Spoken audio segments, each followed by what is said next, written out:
espelhos tortos. A gente tem aqui dois paraboloides, e em um dos paraboloides nós temos uma lâmpada, e no outro paraboloide nós temos um fósforo. Então o que vai acontecer aqui?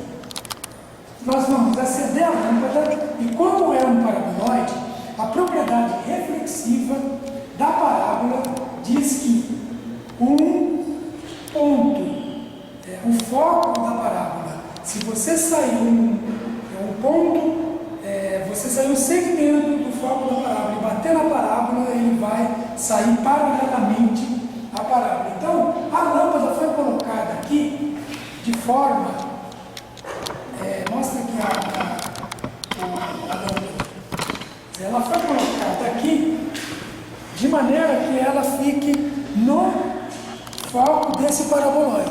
Então, o raio que está nesse foco do paraboloide, ele bate no paraboloide e sai paralelo, porque aqui você tem o formato de uma parábola.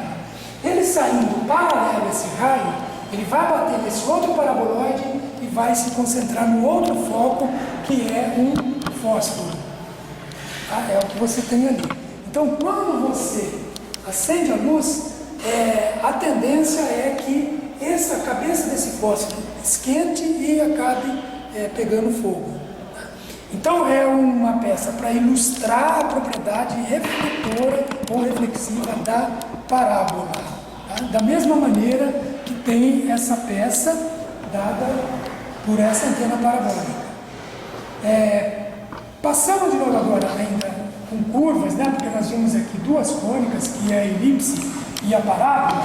Nós temos aqui uma outra curva que é denominada cicloide. A curva cicloide é essa curva que está representada aqui nessa peça de madeira. Essa curva aqui é a cicloide.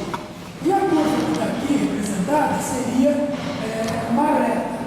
Então, esse objeto, ele tem como objetivo obter uma propriedade, caracterizar um pouco a importância que tem essa curva cicloide. Então, o que você tem nessa curva cicloide? Eu tenho aqui duas bolinhas. A bolinha amarela, eu vou colocá-la para percorrer a curva cicloide. E a bolinha azul, eu vou colocá-la, para percorrer a reta, e a bolinha amarela, eu vou colocá-la para percorrer a curva cicloide. Então, a pergunta que se coloca aqui é qual bolinha que vai chegar mais rápido. Bom, acontece que aqui na reta, o caminho percorrido pela bolinha é o caminho mais curto do que o caminho percorrido pela cicloide. E a pergunta é, nessas condições, qual bolinha chegará mais rápido? A bolinha azul da reta ou a bolinha amarela da cicloide? Bom, o fato disso aqui ser o caminho mais curto, será que isso já implica que ela chegará mais rápido? Então vamos fazer a experimentação para depois eu poder estar explicando o que ocorre. Tá? Então eu vou soltar a bolinha e agora vamos focar a chegada da bolinha ali nesse sinalizador para a gente saber quem vai chegar primeiro. Então eu vou colocar aqui, vou soltar a bolinha, então você já foca aqui e já acompanha a bolinha caindo. Então, vamos lá. Então observamos que a bolinha que andou sob a cicloide foi a bolinha que chegou mais rápido. O que significa isso? Quer dizer, que mesmo sabendo que a reta é o caminho mais curto, né? O segmento de reta é o caminho mais curto entre dois pontos, mas não significa que ele é o caminho mais rápido. Então a pergunta é, se a reta, ou o segmento de reta, não é o caminho mais curto entre dois pontos, não é o caminho mais rápido, apesar de ser o mais curto, qual é o caminho mais rápido? E ao resolver essa questão, a solução para isso é a curva que a gente denomina de cicloide.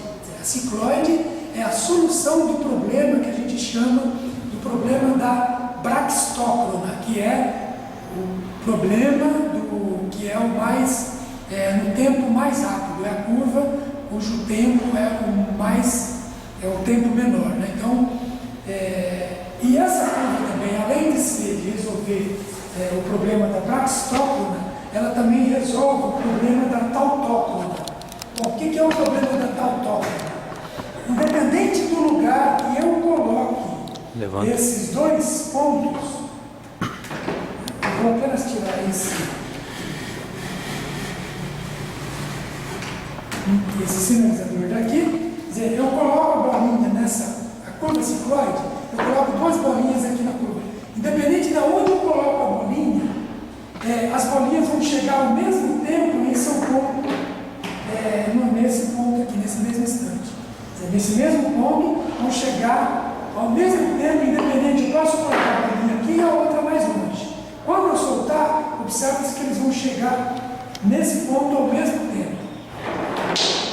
Então, esse é o ponto de encontro das duas bolinhas, independente do lugar que eu coloquei. Eu posso colocar tanto mais perto e esse aqui mais longe, mas eles vão chegar aqui ao mesmo tempo. Esse problema também, a cicloide é a solução do problema, que em tempos iguais, né? Ao mesmo tempo, eles, independente da posição que saiu da curva, que a gente chama de problema de tautóclona. Então, a cicloide, ela resolve o problema da braxtóclona e o problema da tautóclona. Então, só para ter uma ideia, a palavra braxtóclona é de cronos e brax, que é o tempo mais rápido. E tautóclona é crono, tempo, e tauto, que é de iguais. Então, você tem tempos iguais para quaisquer posição que você coloque a bolinha sobre a curva. Bom, mas essa é a curva cicloide. Uma questão é como desenhar essa curva cicloide. E aí a gente tem esse objeto que é o que permite desenhar a curva cicloide. Como que essa curva cicloide é obtida? Ela é obtida através de um ponto sobre uma circunferência, e essa circunferência ela vai rodando sobre uma base e a gente vai vendo o deslocamento, a trajetória do ponto que está sobre essa circunferência. Fixa um ponto sobre a circunferência e vai rodando, vai girando sobre uma guia. O resultado disso é exatamente aquela curva que a gente chamou de cicloide. Então, só para ter uma ideia aqui, eu vou fazer o desenho. Olha o deslocamento do ponto aqui. Né? Então, fazendo aqui o deslocamento, tenho aqui curva.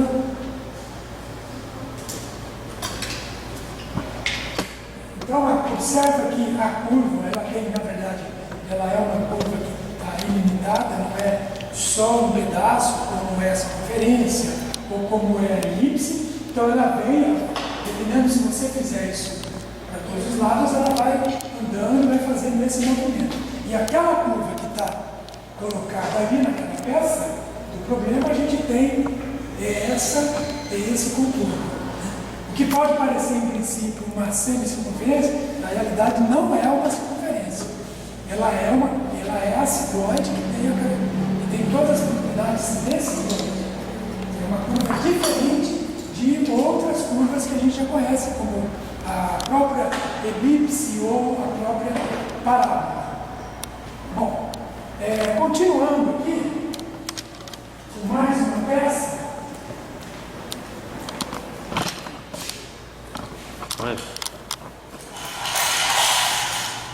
Nós temos aqui uma gaiola de espelhos. Essa gaiola é formada por 3 espelhos, né, colocados de maneira que forme um triângulo equilátero aqui no seu corte. Então aqui você tem um triângulo equilátero. E dentro desse, isso aqui a gente pode pensar como um prisma triangular, e dentro desse prisma triangular nós colocamos espelhos. Quando esses 3 espelhos eles se encontram, eles promovem reflexão com reflexão, nesse formato de um triângulo equilátero. E pessoa entra nessa peça, ele vai ter a visão infinita